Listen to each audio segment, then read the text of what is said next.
ایران کے بادشاہ نے اپنے بیٹے کو پڑھانے کے لیے ایک استاد صاحب کا بندوبست کیا۔ استاد صاحب کو کہا کہ میرے بچے کو دین پڑھائیے، میں چاہتا ہوں کل اس نے عنان حکومت کو سنبھالنا ہے تو یہ دین سے آگاہ ہو جائے، اس کو کچھ سکھائیے، پڑھائیے۔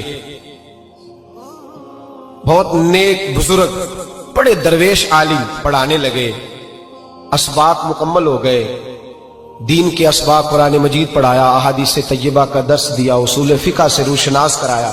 جب بچے نے مکمل تعلیم حاصل کر لی اور آمین ہو گئی، دستار ہو گئی، فارغ ہو گئے، تو پھر ایک دن استاد صاحب نے کہا بیٹے کل تم نے ضرور آنا ہے، کچھ بات کرنی ہے۔ شہزادہ گیا ملنے استاد صاحب سے، استاد صاحب نے کنڈی لگا لی، ہاتھ میں درہ پکڑ لیا، مار مار کے پورے وجود کو زخمی کر دیا، کوئی غلطی نہیں، کوئی بات نہیں، مارا۔ اب بچہ آیا آ کے بادشاہ سلامت سے کہا کہ ابا جی سمجھ نہیں آئی، بڑا مارا ہے استاد۔ تو سیانے تھے نا بادشاہ، یہاں تو قاری صاحب روز کٹہرے میں کھڑے ہوتے ہیں، مولوی صاحب آپ نے میرے بچے کو کیوں مارا ہے؟ آپ 8,000 کے مولوی ہیں، میرا کئی کروڑ کا بچہ ہے، سویرے بدل لیں گے، خبردار آپ نے بچے کو ہاتھ لگایا، اپنی حیثیت میں رہے معاذ۔ جو قومیں استادوں کو کٹہروں میں کھڑا کرتی ہیں وہ ترقی نہیں کر پاتی، جو استادوں کو کٹہروں میں روز کھڑا کرتے ہیں۔ کہا ابا جی بڑا مارا ہے، تو والد بڑے سمجھدار تھے، کہنے لگے بیٹا استاد باپ ہوتا ہے، وہ زیادتی نہیں کرتا، کوئی بات ہوگی، میں تیرے استاد کو کٹہرے میں نہیں بلاؤں گا۔ اماں سے بات کی، اماں کہنے لگی بیٹا میں تیرے باپ سے کیسے بات کروں، ڈر رہا تھا۔ وقت گزر گیا، 22 سال بیت گئے، 22 سال گزر گئے، بادشاہ کا انتقال ہوا، شہزادہ تخت پہ بیٹھا، پہلا حکم یہ دیا کہ میرے استاد کو بلاؤ، پہلا حکم۔ استاد جی بوڑھے ہو گئے تھے، چھڑی کے اوپر ٹیک لگا کے آئے اور بھویں سفید ہو کے جھک گئی تھیں، یوں آنکھ کھول کے بڑی مشکل سے دیکھا، کہنے لگے شہزادے حکم ہو۔ کب میں شہزادہ نہیں، اب میں بادشاہ بن گیا ہوں۔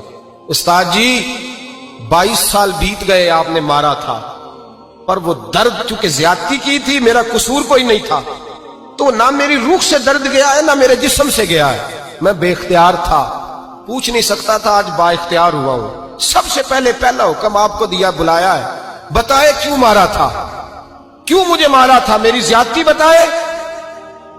تو استاد بوڑھے استاد کی آنکھیں آنسوں سے بھر گئیں، کہنے لگے بیٹے بس آج کے دن کے لیے مارا تھا، یہ جو دن آ گیا نا میری زندگی میں اس لیے مارا تھا، یہ میں چاہتا تھا میری زندگی میں وقت ہے، آج کے بس میری مراد پوری ہو گئی۔ کہا صاحب کس لیے، مجھے بھی سمجھائے۔ آپ فرمانے لگے کتنی دیر ہو گئی تجھے مار کھائے ہوئے، کتنا زمانہ بیت گیا؟ کہنے لگا 22 سال۔ فرمایا زخم بھولے تو نہیں، درد ختم تو نہیں ہوئی، تمہیں بات 1 منٹ کے لیے بھی تمہارے حافظے سے محو تو نہیں ہوئی؟ کہ استاد جی روز رات کو یاد آتی، روز خیال آتا تھا۔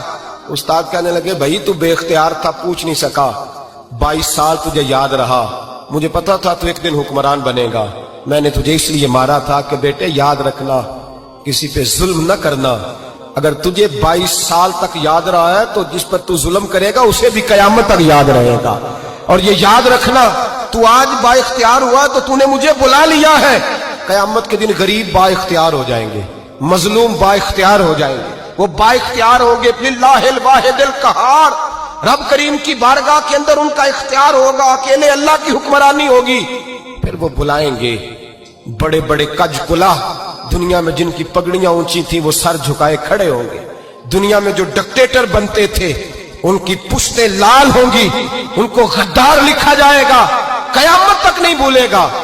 ظلم کرنا تو سوچ سمجھ کے کرنا، اتنا کرنا جتنا تم سہ سکتے ہو، اتنی زیادتی کرنا جتنی قیامت میں تم برداشت کر سکتے ہو۔ میرے نبی کریم صلی اللہ علیہ وسلم نے فرمایا ظلم سے بچو، یہ قیامت کے اندھیروں میں سے ایک اندھیرا ہوگا، زندگی میں زیادتی نہ کریں، اگر تھوڑی دیر کے لیے کوئی چیز برداشت کر جائیں گے تو وہ فائدہ دے جائے گی، کچھ دیر کے لیے اگر سہ جائیں گے تو نفع مل جائے گا، سہنے کی کوشش کریں۔